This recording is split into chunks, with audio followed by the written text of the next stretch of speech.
Admiral Juan Key stood in the command center of Earth's orbital defense station, watching the stars through the massive viewing window. The coffee in his cup had gone cold hours ago, but he didn't notice.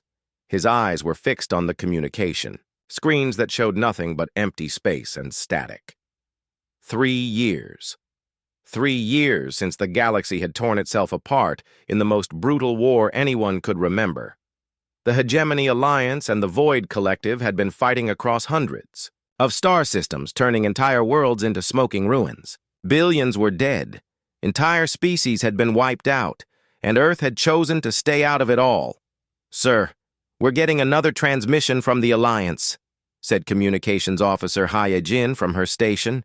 She was young, maybe 25, with tired eyes that had seen too many war reports. "They're asking again if we want to join their cause." Juan Key turned away from the window. He was 53 years old and had served in Earth Space Forces for 30 years. He had seen humanity's first steps into space, their first contact with alien life, and now this terrible war that consumed everything it touched. "Send them. The same response we always do," he said. "Earth remains neutral. We will not take sides in this conflict." Jin nodded and began typing. Juan Key knew she didn't agree with the decision. Many people on Earth didn't agree. They watched the news, feeds showing alien refugees fleeing burning worlds.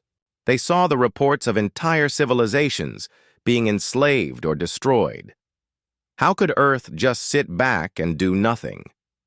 But President So Min had made the choice for all of humanity. Earth would not join this war. They were too small, too weak, too new to the galaxy. Getting involved would only mean Earth would be destroyed along with everyone else. Juan Key walked over to the tactical display where Captain Jin Woo was studying sensor readings. Jin Woo was 38, a good officer who had worked his way up from the ranks. He had black hair that was starting to show gray at the temples and serious brown eyes that missed nothing. "Anything new on the sensors?" Juan Key asked. Jin Woo shook his head. "Same as always, sir. Empty space. The war is still too far away for us to see much of anything. Sometimes we pick up energy readings from battles happening hundreds of light years away, but that's about it." Juan Key nodded. Earth sat in a quiet part of the galaxy, far from the main trade routes and important worlds. That was probably why. They had been left alone so far. Both sides in the war had bigger concerns than one small blue planet. "Sir," Jin called out, "I'm getting something strange on the long-range sensors. There's some kind of energy disturbance at the edge of our solar system." Jin Woo hurried over to her station. "Show me." The main screen lit up with a display of the solar system. Far out beyond Pluto, tiny blips of light were appearing and disappearing. "What am I looking at?"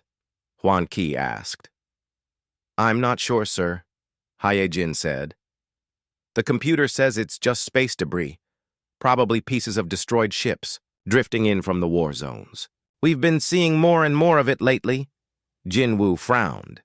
"That's a lot of debris, and it's moving in a strange pattern." "The war has been going on for 3 years, Juan Key said. "There are probably millions of destroyed ships out there. Some of the wreckage was bound to drift our way eventually." He turned away from the screen. It was late, and he was tired. Tomorrow, he would have to attend another meeting with the Earth Council, where they would argue about whether to stay neutral or pick a side in the war. General Tae Ho would push for joining the alliance. Dr. Younga would argue that humanity wasn't ready for galactic warfare. And President So Min would listen to all of them and then make the same decision she always made. Earth would stay out of the war. Down on Earth's surface, in the capital city of New Geneva, President So Min was having trouble sleeping. She stood on the balcony of her residence, looking up at the stars. Somewhere out there, billions of beings were fighting and dying in a war that seemed to have no end. She was 46 years old and had been president for 8 years. She had led Earth through first contact with alien civilizations and the discovery that humanity was just one small part of a much larger galaxy. Now she had to decide whether her species would survive the greatest war the galaxy had ever seen. The invitation from the Hegemony Alliance sat on her desk inside. It had been there for 3 years. "Join us," it said. "Fight for freedom and justice against the Void Collective's tyranny."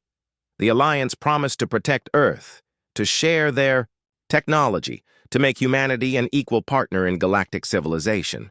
But So-Min had read the reports. She knew what happened to Alliance worlds. The Void Collective didn't just defeat their enemies. They enslaved entire populations. They stripped worlds of every resource. They turned living beings into weapons for their war machine. If Earth joined the Alliance and lost, humanity would cease to exist. Her aide, a young man named Kyung-min, appeared in the doorway. "Madam President, the Defense Council is asking for another meeting tomorrow. General Taeho says the situation in the Andromeda sector is getting worse." So-Min sighed. General Taeho was a good man, but he was a soldier. He saw the war in terms of tactics and strategy. He believed Earth could make a difference if they joined the fight. He didn't understand that sometimes the only way to win was not to play. "Tell them I'll meet with them at 10, she said. "Same as always." Kyung-min nodded and left. So-Min stayed on the balcony, watching the stars and wondering if she was making the right choice. Back on the orbital station, engineer Dong-Soo was working late in the maintenance bay. He was 29 years old and one of the best engineers in Earth's space fleet. He loved machines and computers more than people, which was why he preferred the night shift when the station was quiet. He was updating the sensor arrays when he noticed something odd in the data files. The energy readings from the edge of the solar system weren't quite random like Hyejin had said. There was a pattern there, hidden in the noise. Dong-Soo pulled up the data on his screen and ran it through several analysis programs. The pattern became clearer. The energy signatures were too regular to be debris. They looked more like engine emissions from ships trying to hide their presence. He was about to call Admiral Huan Qi when he stopped. What if he was wrong? What if it really was just space junk? He would look foolish. And the Admiral had enough problems already. Dong-Soo saved his analysis to a file and marked it for review in the morning. If the patterns were still there tomorrow, he would report them. For now, he would wait and watch. He didn't know that his decision to wait would cost Earth precious time it couldn't afford to lose. Far out in the cold darkness beyond Pluto, ships were moving through the void. Ships that belonged to neither the Alliance nor the Collective. Ships that were looking for a quiet place to hide and plan their next move. Earth's time of peace was almost over. Ambassador Nari walked through the halls of Luna Station, her footsteps echoing off the metal walls. The station orbited Earth's moon and had become something no one expected when the war started. It was now the most important neutral ground in the galaxy. Everywhere she looked, Nari saw aliens from dozens of different species. Some were tall and thin with blue skin. Others were short and covered in fur. A few looked almost human except for their strange eyes or extra arms. All of them had one thing in common. They were refugees running from the war. "Ambassador?" called a voice behind her. Nari turned to see Dr. Wu Jin hurrying to catch up with her. He was 35 years old and Earth's best expert on alien biology. His job was to help the refugees adjust to living among humans. "How are our guests doing today?" Nari asked. Wu Jin looked tired. He had been working 16-hour days for months. "Better than yesterday, worse than I hoped. We have 2,000 beings from 47 different species living on this station. They all eat different foods, breathe different air, and some of them used to be enemies before the war brought them here." Nari nodded. Luna Station had been built to house 500 humans. Now it was home to 4 times that many refugees from across the galaxy. Every day brought new challenges. "The Zilani delegation wants to meet with you this afternoon," Wu Jin continued. They're asking for permission to set up a temporary government in exile, and the Koreth refugees are complaining about the food again. What's wrong with the food this time? It's not poisonous enough. Their species needs small amounts of toxins to stay healthy. Our food is too clean for them. Nari rubbed her temples. Being Earth's chief diplomat had seemed like an exciting job when she was younger. Now she spent her days solving problems she never could have imagined. They walked past the main meeting hall where peace talks were taking place. Through the windows, Nari could see representatives from both sides of the war sitting at a large table. The Alliance delegates wore bright uniforms with medals and ribbons. The collective representatives were covered in black armor that hid their faces. "Any progress in there?" Wu Jin asked. "They're talking," Nari said. "That's better than shooting at each other. But I don't think either side really wants peace. They just need time to rebuild their fleets." The peace talks had been going on for 6 months. Both sides claimed they wanted to end the war, but every proposal was rejected.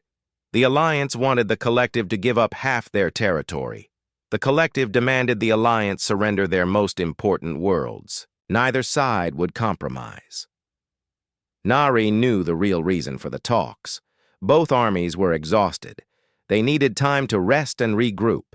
The talks gave them that time while making them look reasonable to the neutral species watching the war. She entered her office to find Captain Minho waiting for her. He was the captain of Soul's Pride, one of Earth's merchant ships. Minho was 42 years old with gray hair and worried eyes. He had been trading with alien worlds since before the war started. "Captain, what brings you to Luna Station?" Nari asked. "Pirates," Minho said simply. "They're getting worse out there. Last week they hit 3 of our ships near Jupiter. The week before they attacked a refugee transport." Nari sat down at her desk. "Pirates have always been a problem in the outer system. What makes you think this is different?" Minho leaned forward. "These aren't normal pirates, Ambassador. Normal pirates want cargo they can sell. These ones are destroying everything. They're not stealing goods, they're just blowing up ships for fun. And they're using weapons I've never seen before." "What kind of weapons?" "Energy beams that cut through our hulls like paper, missiles that can track a ship through hyperspace. Technology that's way ahead of anything Earth has." Nari felt a chill run down her spine. "Do you think they're from one of the warring factions?" "I don't know. Maybe. But why would Alliance or collective forces attack neutral shipping? It doesn't make sense." After Minho left, Nari stood at her office window looking down at Earth. The blue and green planet looked peaceful from here. It was hard to believe that a massive war was tearing apart the galaxy, while Earth remained untouched. Dr. Wu Jin appeared in her doorway again. "Ambassador, do you have a few minutes? I wanted to talk to you about something I've noticed." "Oh, course. What is it?" Wu Jin came in and closed the door behind him. "I've been studying the refugees, learning about their cultures and biology. But I've also been listening to what they say about humans, and they don't take us seriously, any of them. Alliance, collective, neutral species, it doesn't matter. They all think humans are primitives who barely deserve to be called intelligent." Nari had suspected this for a while, but hearing it confirmed still hurt. "What exactly do they say?" "The Alliance delegates call us cute and adorable. They think it's sweet that we want to play at galactic politics. The collective representatives ignore us completely unless they have to speak to us directly, and the refugees treat us like helpful children who don't understand the real world." "We are new to galactic civilization," Nari said. "We've only known about other species for 10 years. "That's not the point," Wu Jin said. "They don't just think we're inexperienced, they think we're inferior, weak, incapable of being a real threat to anyone." Nari thought about this. Maybe that's why they leave us alone. If they don't see us as important, they won't bother attacking us. Or maybe they're saving us for later, Wu Jin said quietly. "I've been reading the war reports. Both sides have a habit of enslaving species they consider primitive. They use them as workers or soldiers. The thought made Nari's stomach turn. She had read the same reports. Entire civilizations reduced to slavery because they couldn't defend themselves against superior technology. "Have you shared these concerns with anyone else?" she asked. "I sent a report to President So-min last week. I also talked to General Tae-ho. He agrees with me that we're being underestimated, but he thinks that's an advantage we can use if we ever have to fight. Let's hope we never have to find out." That evening, Nari attended the daily briefing in the station's command center. The duty officer was Lieutenant Soo Young, a competent woman who kept track of all ship movements in Earth's solar system. "Any unusual activity today?" Nari asked. "Same as always, ma'am. Refugee ships coming in, supply convoys going out. Oh, and we're still getting those strange energy readings from the outer system. Engineering says it's probably just war debris, but the signals are getting stronger." Nari nodded and left the command center. She was tired and wanted to get some sleep before tomorrow's peace talks. But as she walked to her quarters, she couldn't shake the feeling that something was wrong. The refugees on Luna Station came from worlds that had been destroyed or conquered. They had lost everything to the war, yet they still looked down on humanity as if humans were children playing dress-up. What would happen when the war finally reached Earth? Would these same aliens who accepted human charity still think humans were primitive and weak? Or would Earth surprise them all? Nari hoped. They would never have to find out. But deep in her heart, she knew that Earth's time of peace was running out. Scouting Commander Kalar stood on the bridge of his flagship, staring at the small yellow star ahead of them. His species, the Vorthak, had been part of the Void Collective for over 1,000 years. They were tall, thin beings with gray skin and black eyes that could see in complete darkness. Kalar had fought in dozens of battles during this war, and he had never been defeated. "Report," he said to his navigation officer. "We have entered the Sol system, Commander. The third planet appears to be inhabited by a primitive species called humans. Our intelligence says they have barely begun to explore their own star system." Kalar nodded. The collective had suffered a major defeat at Kepler Station 3 weeks ago. They had lost almost half their fleet and needed a place to rebuild. This quiet star system would be perfect, far from the main war zones with no important resources that either side would fight over. "What do we know about these humans?" Kalar asked. His intelligence officer, a creature with 6 arms and blue skin, consulted his datapad. "They achieved spaceflight only 60 years ago. They have 1 small space station and a few mining operations on their outer planets. Their technology is at least 500 years behind ours. They pose no threat to our operations." "Perfect," Kalar said. "We will establish our base on the large moon of the 6th planet. Begin mining operations immediately. If the humans interfere, destroy them." The Void Collective fleet moved deeper into the solar system. There were 12 ships in total, including Kalar's flagship and 2 massive mining vessels. They had chosen Titan, one of Saturn's moons, as their base because it had the resources they needed and was far from Earth. Captain Yunji was on patrol duty when the alien ships appeared. She commanded the Busan Guardian, a small patrol vessel that checked on mining operations and cargo ships in the outer solar system. Yunji was 31 years old and had been in space for 8 years. She loved her job and took pride in keeping Earth's space lanes safe. "Captain, I'm reading multiple contacts near Saturn," said her sensor operator, Ensign Dae-ho. He was young and nervous, fresh out of the academy. 12 ships, unknown configuration. They're not showing up in our registry." Yunji moved to the sensor console. The ships were huge, much larger than anything in Earth's fleet. Their design was unlike anything she had ever seen. Sharp angles and dark metal that seemed to absorb light. "Are they Alliance or Collective?" she asked. "Unknown, Captain. They're not responding to our hails." Yunji felt her heart rate increase. No one was supposed to be in Earth's solar system without permission. Both sides in the Galactic War had agreed to respect Earth's neutrality. Set course for Titan, she ordered. We need to see what they're doing. The Busan Guardian was a small ship with a crew of 127. It wasn't built for combat, just patrol duties and rescue operations. But Yunji had a duty to investigate any unauthorized presence in Earth's space. As they approached Titan, the alien ships became clearer on their sensors. 2 of them were already on the moon's surface, setting up some kind of installation. The others were in orbit, apparently standing guard. Captain, they're mining Titan's surface, said Lieutenant Sora from the science station.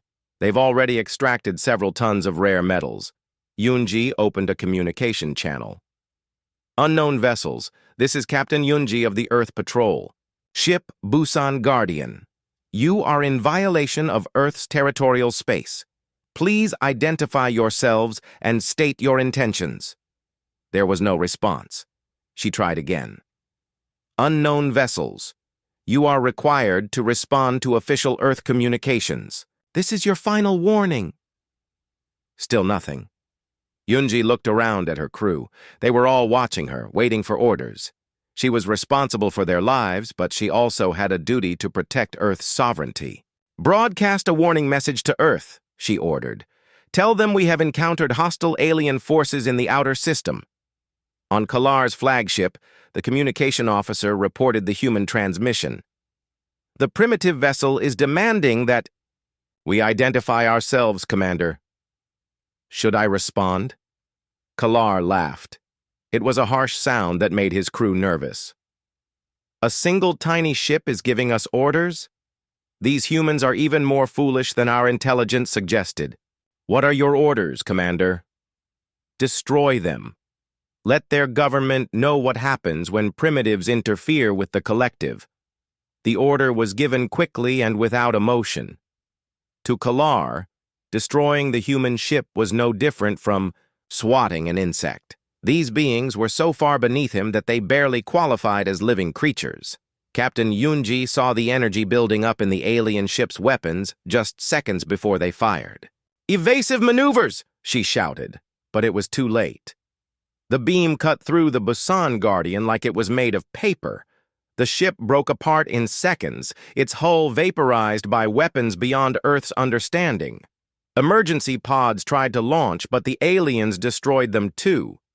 In less than a minute, 127 human beings were dead. On the orbital defense station, Admiral Huan Qi received the emergency transmission just as the Busan Guardian was destroyed. The automated message was brief and terrifying. Hostile alien forces in Saturn orbit, under attack, send help. Then silence. Get me President So-min immediately, Huan Qi ordered. And contact all our ships in the outer system. I want to know what's happening out there. Communications officer Haye Jin worked frantically at her station. Sir, I've lost contact with the Busan Guardian. Their transponder just went dead. Captain? Jin Woo studied the tactical display. Admiral, we're reading energy signatures consistent with weapons fire near Titan, very powerful weapons. Huan Qi felt cold fear in his stomach. For 3 years, Earth had stayed out of the Galactic War. They had been careful, neutral, peaceful. But somehow, the war had come to them anyway. Sir, President So-min is on the line, Haye Jin reported.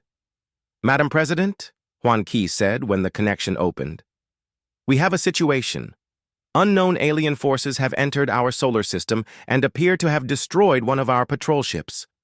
There was silence on the other end of the line. Finally, President So-min spoke. How many ships? At least 12, possibly more. They've established some kind of base on Titan. Alliance or collective? Unknown. They're not responding to our communications. Another long pause. Admiral, I'm calling an emergency session of the Defense Council. Do not engage these forces until I give you direct orders. Is that understood? Yes, Madam President. But even as he agreed, Huan Qi knew it might be too late for caution. The aliens had already shown what they thought of human attempts at communication. They had answered with violence. On Titan's surface, Kalar watched his mining teams work. The operation was going perfectly. In a few weeks, they would have enough resources to rebuild their fleet and rejoin the war. The humans had proven to be no threat at all. He had made his first mistake, though he didn't know it yet. Kalar assumed that destroying one human ship would frighten the others into staying away. He didn't understand that humans had a very different reaction to unprovoked attacks. Instead of fear, the destruction of the Busan Guardian had created something far more dangerous. It had given Earth a reason to fight. The emergency session of Earth's Defense Council lasted 12 hours. President So-min sat at the head of the table, listening to heated arguments from her advisors. General Tae-ho paced back and forth, his face red with anger. "They murdered our people in cold blood," he said for the 10th time. 127 human beings dead. We cannot let this stand. Dr. Younga shook her head. "General, we barely have a space navy. Our weapons are centuries behind theirs. If we attack, they'll destroy Earth itself." "Then what do you suggest?" Tae-ho shot back. "That we surrender our solar system to these aliens? Let them set up their base and do whatever they want?" So, Min raised her hand for silence. "Admiral Huan Ki, what are our military options?" Huan Ki stood up and activated the holographic display. "We have 18 combat vessels, Madam President. Most are patrol ships like the one they destroyed. Our largest warship is the Sol Dawn, a cruiser with 30 years of service. Against 12 alien vessels with advanced technology, our chances in a direct fight are minimal." "What about our stealth fighters?" asked Colonel Kyung-soo. He was 45 years old and commanded Earth's small force of experimental spacecraft. "The aliens might not know about them." Huan Ki nodded. "The stealth squadron is our best option. 12 fighters with prototype cloaking technology. They're untested in real combat, but they might give us an advantage." So-min looked around the table at her advisors. These were good people who had served Earth faithfully for years. Now she was asking them to make an impossible choice. Fight, and probably die, or surrender, and definitely lose their freedom.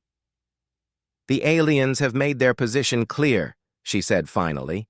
"They don't recognize our sovereignty. They don't respect our neutrality. They will kill any human who gets in their way." She stood up and walked to the window. Earth hung below them, blue and beautiful and peaceful. Billions of people lived on that planet, unaware that their fate was being decided in this room. "General Tae-ho," she said, without turning around, "you have authorization to take military action, drive these invaders out of our solar system." Within 6 hours, Earth's military was mobilizing for the first real battle in human history. Colonel Kyung-soo briefed his pilots in the hangar of the orbital station. The 12 stealth fighters looked sleek and deadly, their black hulls designed to be invisible to sensors. "Listen carefully," Kyung-soo told his pilots. "These aliens have better shields, better weapons, and better armor than we do, but they don't know about our stealth technology. That's our only advantage." Lieutenant Jae-min raised his hand. He was the youngest pilot in the squadron, only 24 years old. "Sir, what's our primary target?" "The mining operation on Titan's surface. Intelligence says they're using those resources to build new weapons. If we can destroy their equipment, we might force them to leave." Captain Yun-ho, the squadron's most experienced pilot, looked skeptical. "Colonel, these ships destroyed the Busan Guardian in seconds. What makes you think we can succeed where a larger vessel failed?" Kyung-soo smiled grimly. "Because they won't see us coming. The attack began at 0300 hours Earth time. The stealth fighters launched silently from the orbital station, their engines running cold to avoid detection. They moved through space like ghosts, invisible to the alien sensors. On Titan's surface, Kalar's mining teams worked around the clock. The operation was ahead of schedule. In another week, they would have enough refined metals to build 3 new battleships. The humans had not sent any more ships to investigate after the destruction of their patrol vessel. Kalar was pleased. These primitives had learned their lesson quickly. "Commander," his sensor operator called out, I'm detecting some unusual energy fluctuations near the mining site. What kind of fluctuations? Unknown, sir. Very faint. Probably just solar radiation interference. Kalar dismissed the report. His sensors were designed to detect ships with fusion engines and energy shields. They couldn't pick up the Earth fighters' carefully hidden approach. The first explosions lit up Titan's dark surface like tiny suns. Kyung-Soo's squadron attacked in perfect coordination, their missiles striking the mining equipment with devastating precision. Secondary explosions followed as fuel tanks and ammunition stores went up. Direct hit on target Alpha, reported Lieutenant Min Jung over the radio. Mining complex is destroyed. Target Beta eliminated, added Captain Yun Ho. Moving to attack. The transport ships. The alien response was swift but confused. Kalar's ships opened fire at empty space, trying to hit enemies they couldn't see. Their powerful weapons lit up the darkness, but the human fighters danced between the energy beams like shadows.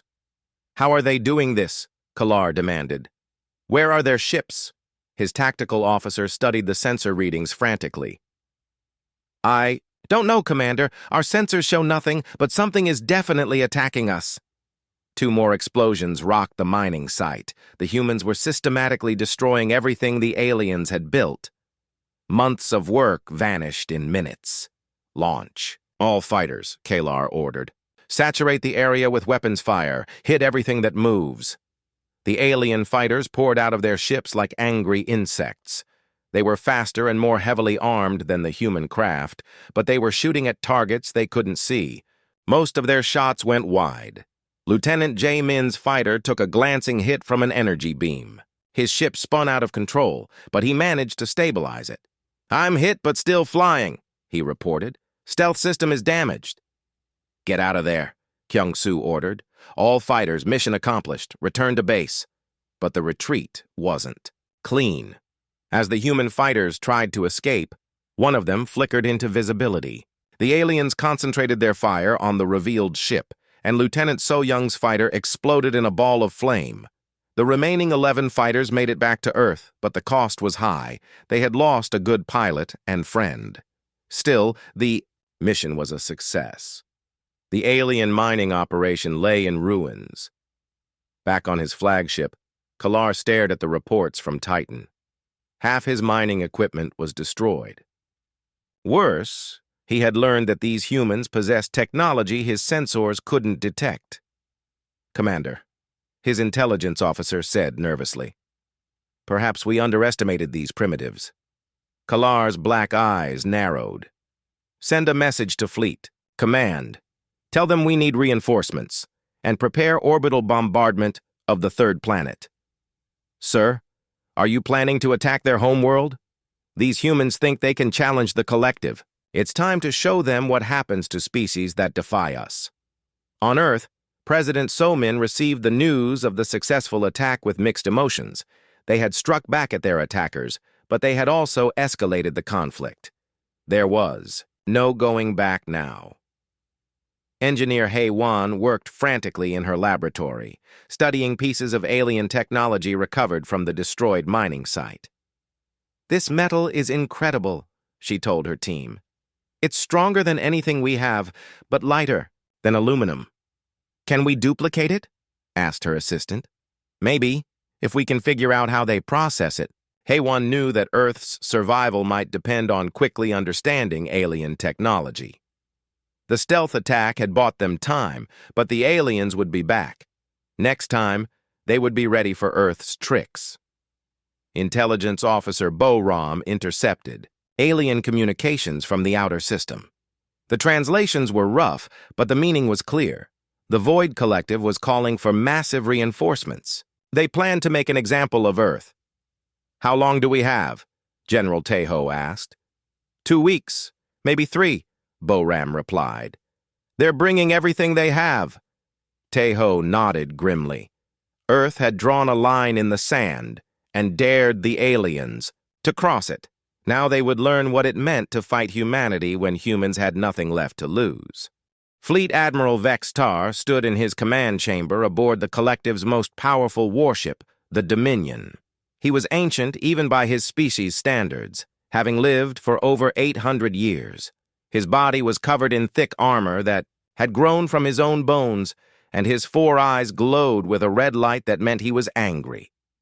"Explain to me again how a primitive species destroyed half of Scouting Commander Kalar's operation," he said to his intelligence chief.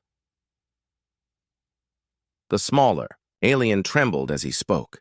"The humans used some kind of invisible ships, Admiral. Our sensors could not detect them until it was too late." Vexatar's anger grew stronger. Invisible ships? From a species that just learned to travel between planets? This is impossible. "I have the battle recordings, sir. The evidence is clear." Vexatar watched the recordings 3 times.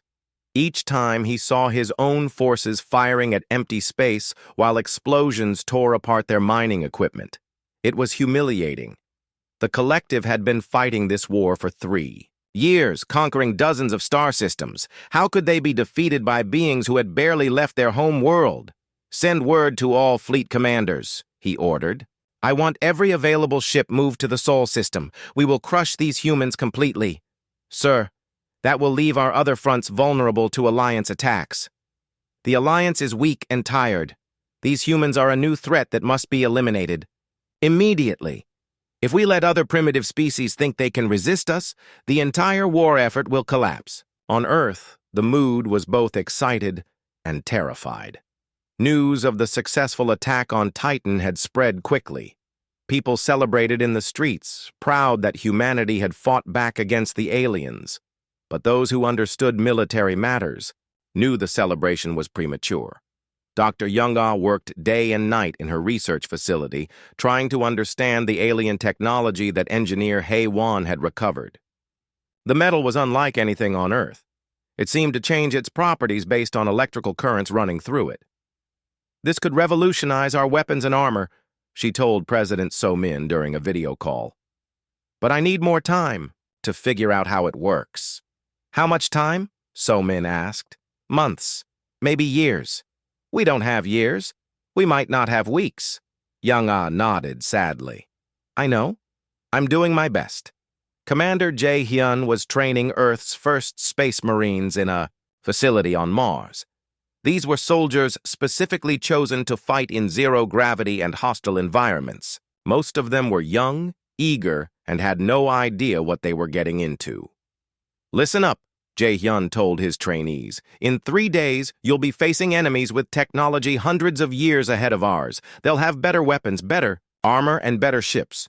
But we have something they don't understand." "What's that, sir?" asked Corporal Hee-jin. "We have the willingness to die for our home. These aliens think conquest is just business. For us, this is personal." The training was brutal. The Marines learned to fight in spacesuits, to use captured alien weapons, and to turn everyday objects into explosives. They studied the recordings from Titan, learning how the aliens moved and fought. Captain Subin received a special mission from Admiral Hwan Ki. She was to take her ship, the Incheon Runner, and gather intelligence on the alien base around Jupiter. The aliens had expanded their operations after the Titan attack, setting up a larger facility on Europa. "We need to know what they're building," Hwan Ki told her. "But do not engage unless absolutely necessary. We can't afford to lose any more ships." Subin was 36 years old and had been captain of the Incheon Runner for 5 years. Her ship was small and fast, designed for reconnaissance missions. Her crew of 23 was hand-picked for this dangerous assignment. The journey to Jupiter took 4 days. As they approached Europa, Subin's sensors picked up massive alien activity. The ice moon's surface was covered with construction sites and mining operations. "Captain, I'm counting 47 alien ships in orbit," reported her sensor operator, Lieutenant Jian Wu. "They're building something big down there." Subin studied the readings. The aliens had turned Europa into a fortress. Weapons platforms surrounded the moon, and construction ships were assembling what looked like a massive space station. "They're not just mining," she realized. "They're building a permanent base, a staging area for attacks on Earth." But as they watched, something unexpected happened. An alien patrol ship detected the Incheon runner despite its attempts to stay hidden. The patrol ship moved to intercept, its weapons charging. "Evasive maneuvers," Subin ordered. "Get us out of here." But instead of running, she made a decision that would change everything. "Wait. Set course for the alien ship. Full speed." "Captain?" her pilot asked in confusion. "They expect us to run. Let's give them a surprise instead."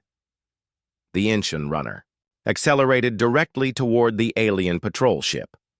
The aliens, surprised by this aggressive move, hesitated for a crucial second. Subin's ship rammed into the alien vessel at full speed.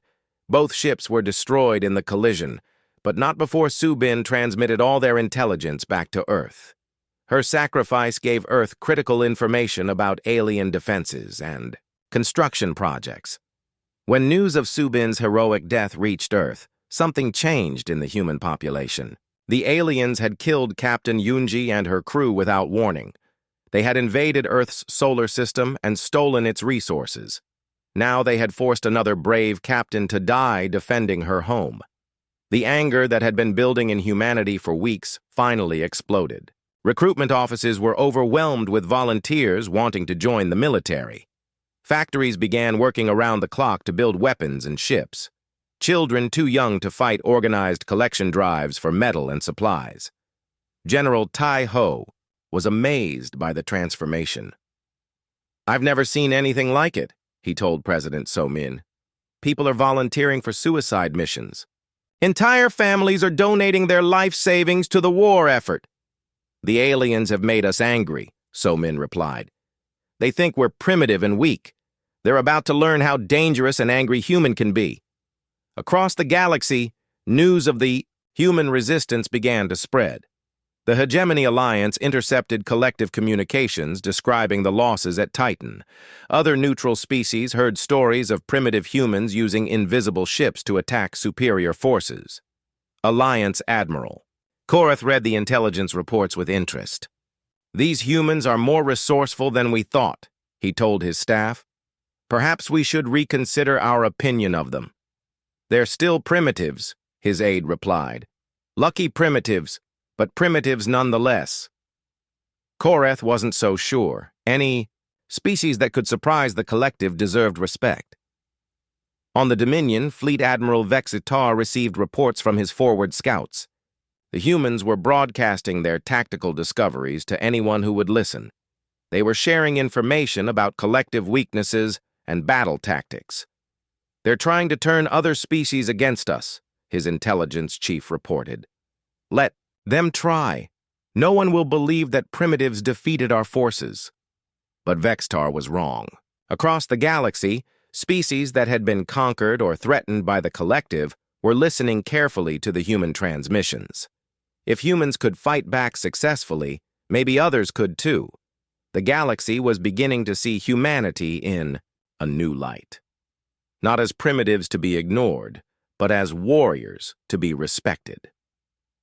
The collective had awakened something dangerous, and they were about to pay the price for their arrogance. Supreme Commander Kethavar arrived in the Sol system with the largest fleet the Void Collective had ever assembled. 200 warships, including 5 massive dreadnoughts that could destroy planets. His orders were simple: make Earth an example that the entire galaxy would remember. Kethavar was different from the other collective commanders. Where they saw humans as mere primitives, he had studied the battle reports carefully.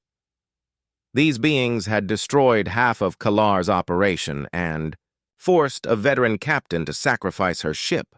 They deserved to be taken seriously.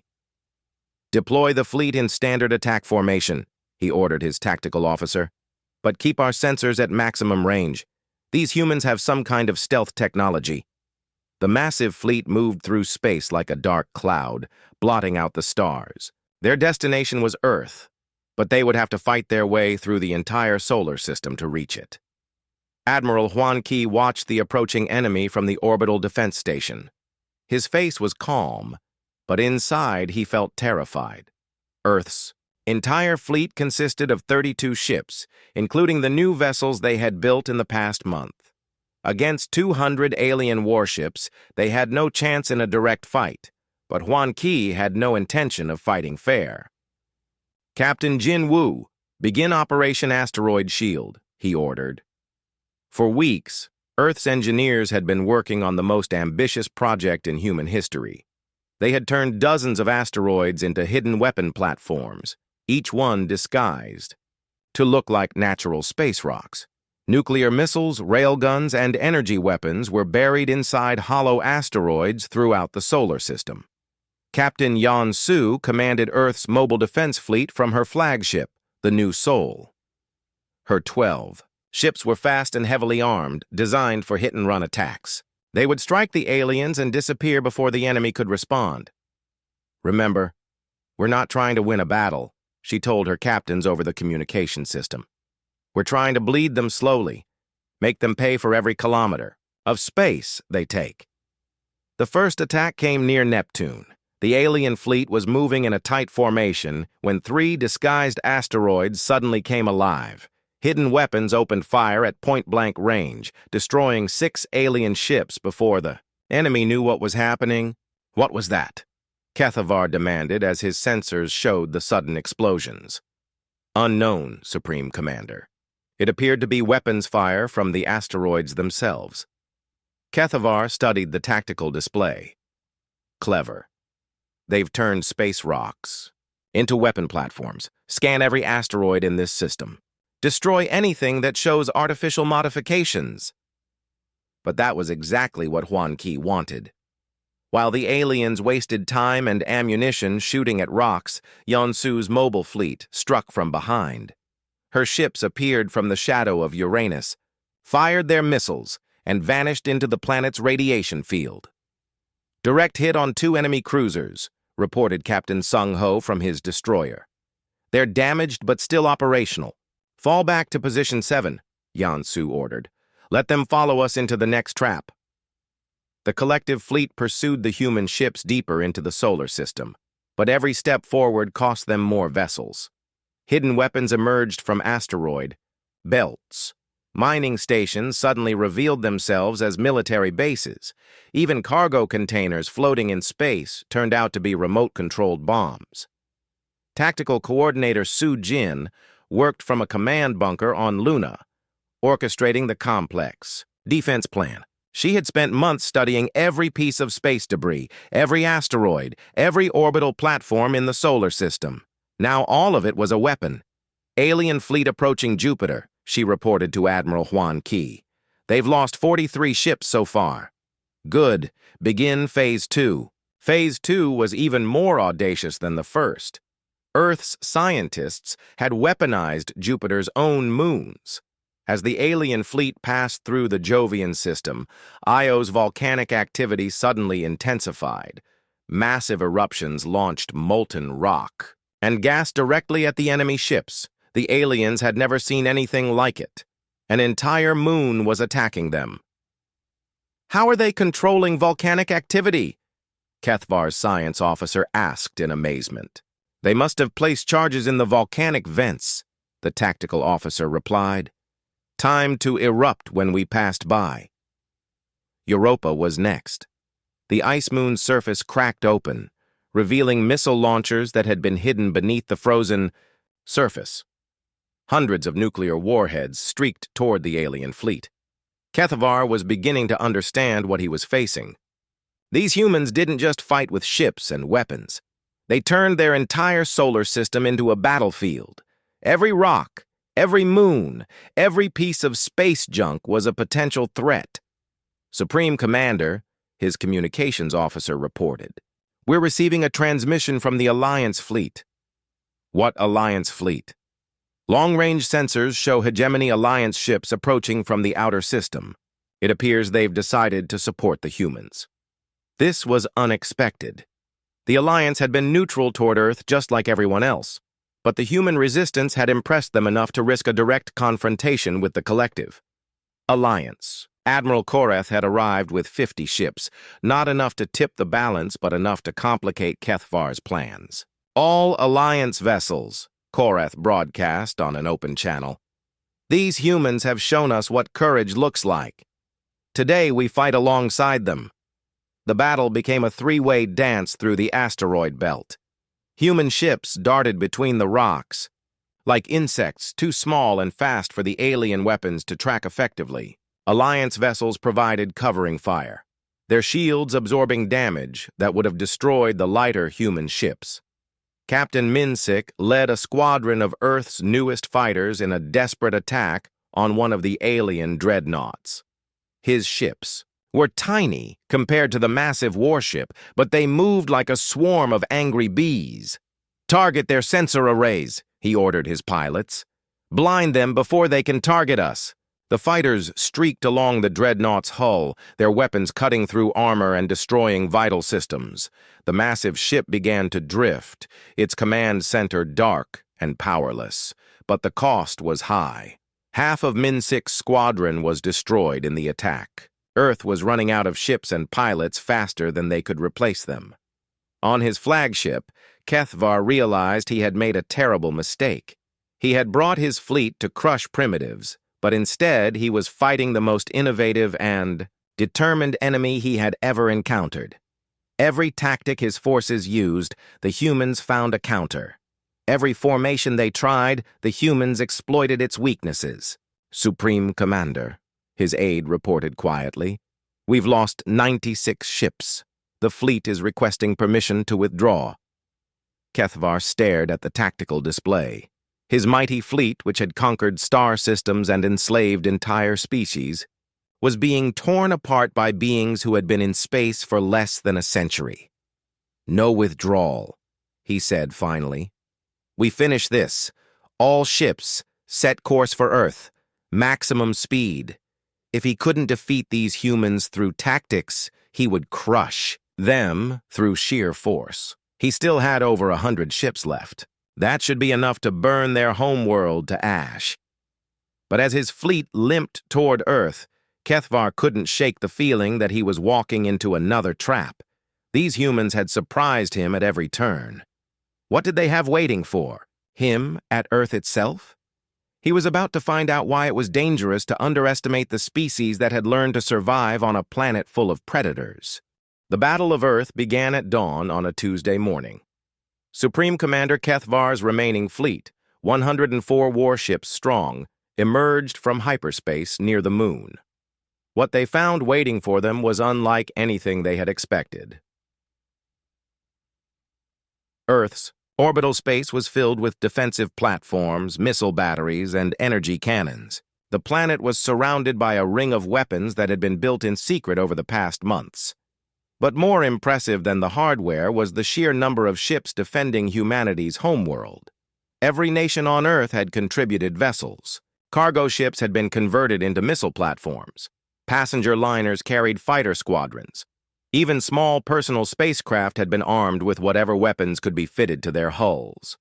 Over 2,000 ships of all sizes surrounded Earth like a protective swarm. "By the void," whispered Kethvar's tactical officer. "Where did they get so many ships?" "They built them," Kethvar replied grimly. "In the time we wasted fighting through their solar system, they turned their entire planet into a weapons factory." Colonel Minsik stood in the command center of Earth's orbital fortress, watching the alien fleet approach. He had been promoted after his heroic attack on the dreadnought, and now he commanded the planet's ground-based defenses. His job was to stop any aliens who made it through the space battle. "All ground units, prepare for landing operations," he announced over the radio. "Remember your training. These aliens have better technology, but they don't know how to fight on Earth." The Space Marines under Commander Jae-hyun were ready. They had trained for months in every possible environment. Mountain warfare, underwater combat, fighting in cities and forests. If the aliens wanted to take Earth, they would have to pay for every meter of ground. Squadron leader Hyo-jung prepared her fighter pilots for the battle of their lives. She commanded 300 of Earth's best pilots, flying ships that were barely more than engines with weapons attached. They were fast, maneuverable, and completely expendable. "Remember," she told her pilots over the radio, We're not trying to survive this battle. We're trying to make sure Earth survives. Every alien ship you destroy is one less threat to our families down there. The battle began when Kethvar's fleet opened fire on the orbital platforms. Massive energy beams lanced through space, vaporizing defensive satellites and weapon emplacements. But for every platform destroyed, 2 more opened fire from hidden positions. Earth's defenders had learned from every previous battle. They didn't fight in neat formations or follow predictable tactics. Instead, they moved like a living organism, flowing around the alien attacks and striking from unexpected angles. Captain Yun Su led her mobile fleet in a series of lightning raids against the alien flanks. Her ships would appear from behind the moon, fire everything they had, and disappear into Earth's shadow before the aliens could respond. "Hit and run," she ordered her captains. "Never stay in one place long enough for them to target you properly." But the aliens were learning too. Kethvar adapted his tactics, sending fast attack squadrons to hunt down the human raiders. The space around Earth became a deadly maze of weapons fire, exploding ships, and debris clouds. The first alien landing attempt came 2 hours into the battle. A dozen assault ships broke through the orbital defenses and headed for the surface. They landed in a desert area of North America, expecting to establish a beachhead for further operations. Colonel Min Sik's ground forces were waiting for them. The aliens emerged from their ships in powered armor that made them look like metal giants. Their weapons could punch through tank armor, and their shields could deflect most human firearms. They should have been unstoppable. But Min Sik had prepared a special welcome for them. "Now," he said into his radio. The ground beneath the alien landing site erupted in a series of massive explosions. The humans had spent weeks placing underground charges throughout the area. The blast was so powerful it created a crater half a kilometer wide. Most of the alien force was destroyed instantly. The survivors found themselves facing human soldiers who fought like nothing they had ever encountered before. These weren't the neat, organized troops the collective was used to fighting. These were guerrilla fighters who appeared from hidden bunkers, struck without warning, and vanished into the landscape. Sergeant He Jin led a squad of Marines against an alien patrol. Her soldiers were outnumbered 3-1 and completely outgunned. But they knew the terrain, and they fought with the desperation of people defending their home. "Use the rocks for cover," she ordered her troops. "Make them come to us." The aliens advanced confidently, their superior technology making them feel invincible. But confidence turned to confusion as human soldiers appeared from everywhere at once. Behind rocks, from underground tunnels, even dropping from trees with explosive charges. The battle was brutal and personal. Humans threw themselves at alien soldiers with knives and grenades when their guns ran out of ammunition. They used the aliens' own weapons against them, turning captured technology into improvised bombs. In space, the main battle was reaching its climax. Kethvar had lost half his remaining fleet, but he was close to breaking through Earth's defenses. His flagship, the Dominion, led a final assault on the orbital stations protecting the planet. Squadron leader Hyo Jung made a decision that would be remembered forever. "All fighters, follow me. We're going to ram the enemy flagship." "Ma'am, that's suicide," her wingman protested. "So is losing Earth," she replied. 300 human fighters screamed toward the Dominion at maximum speed. The alien ship's defensive weapons cut down dozens of them, but the rest kept coming. They struck the massive warship like a swarm of meteors, their explosions tearing huge holes in its armor. Hyo Jung's fighter was the last to hit. She aimed for the ship's command bridge and held her course even as alien weapons fire tore her fighter apart around her. Her sacrifice opened a breach that allowed other human ships to pour fire into the Dominion's vital systems. The flagship began to break apart, its hull fracturing under the combined damage. Supreme Commander Kethvar watched his bridge fill with smoke and sparks as his mighty vessel died around him. "Supreme Commander," his communications officer called out. Captain Sang-ho of the human vessel Daegu Defender is requesting our surrender. Kethvar couldn't believe what he was hearing. A primitive human captain was demanding the surrender of the Void Collective's greatest military leader. Never, he snarled. The Collective does not surrender to primitives. But even as he spoke, he knew the battle was lost. His fleet was scattered and broken. His ground forces were trapped in a meat grinder of human resistance, and his flagship was dying.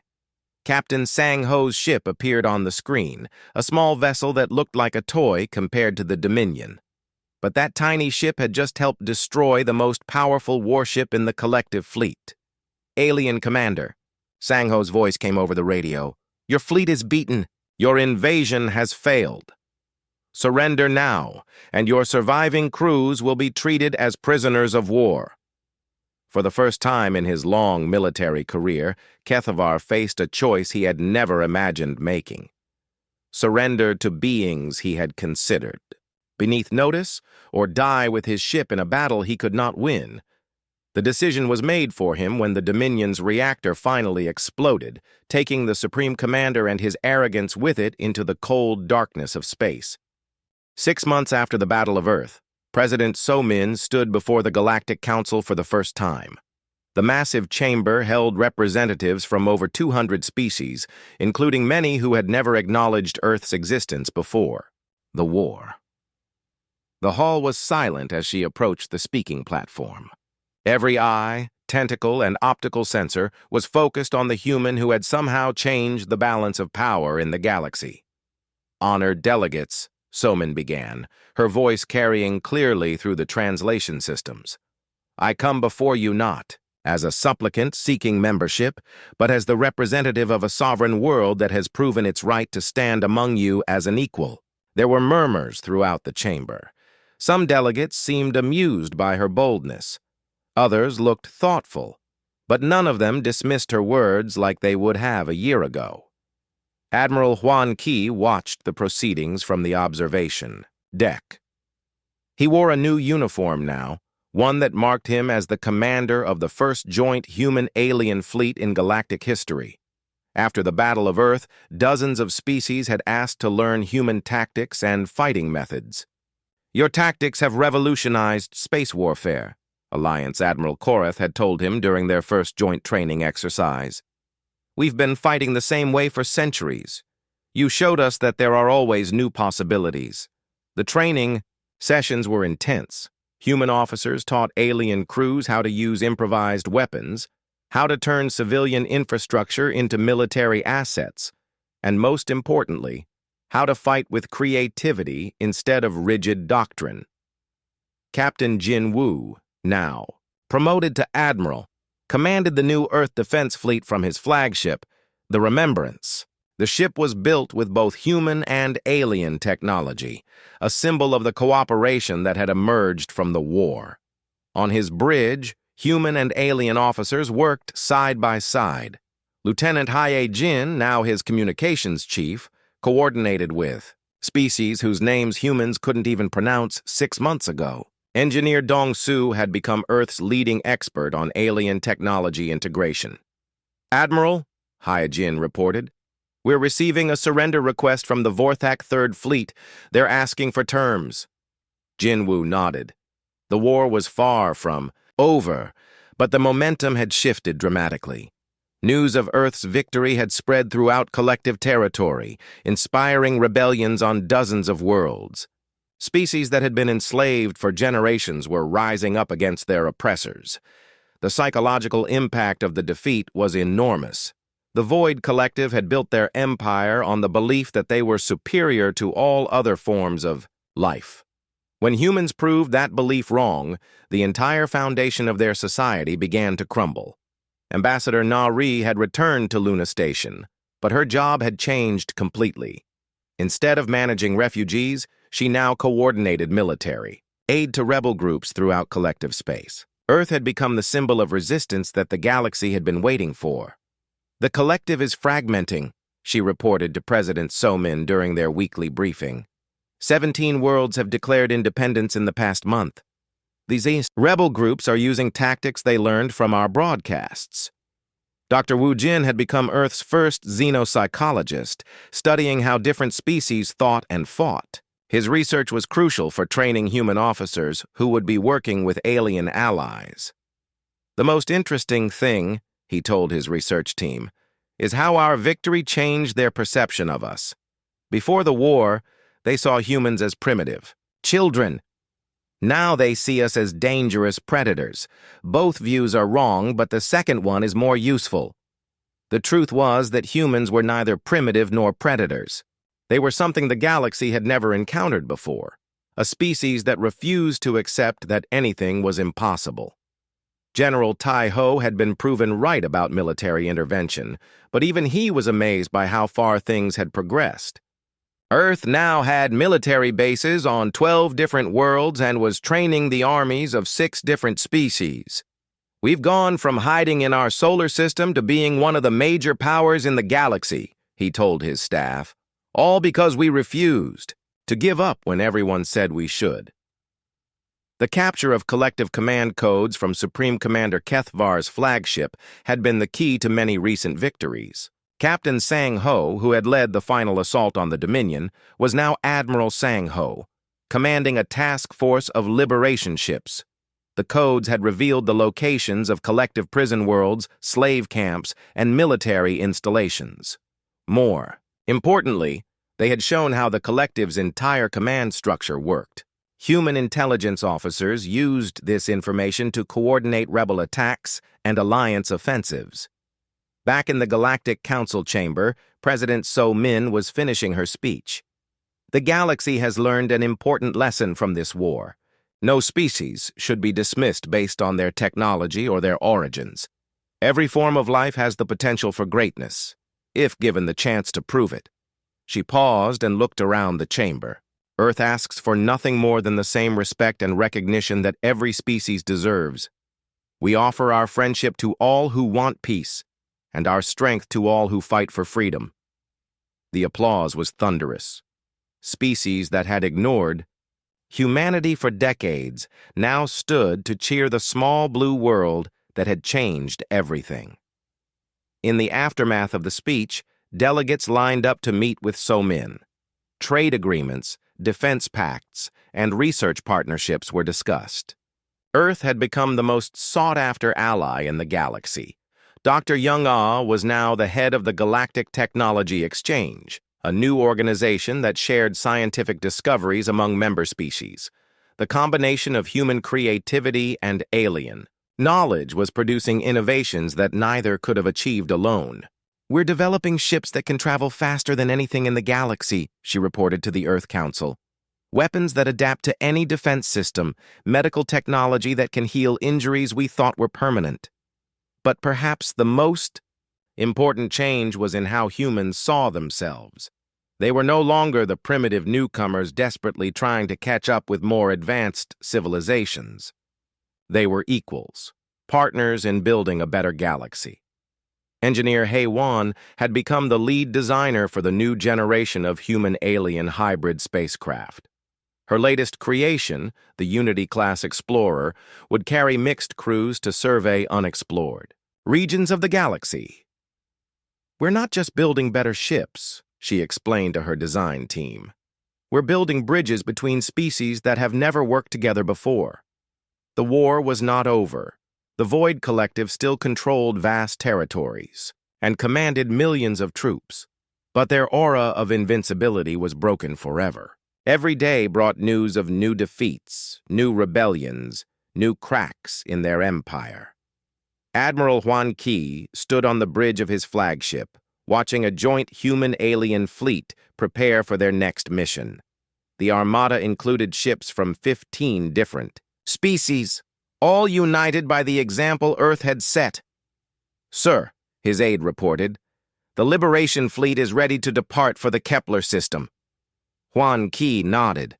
Another collective stronghold would fall. Another enslaved population would be freed. The galaxy was learning what humans had always known, that freedom was worth fighting for, no matter the odds. As the fleet jumped into hyperspace, Huan Qi reflected on how much had changed. Earth had stayed out of the Galactic War until the enemy came to them first. That had been the collective's huge mistake, but it had also been the galaxy's great fortune. Humanity had shown the universe that there was always hope, even in the darkest times, and the universe would never be the same.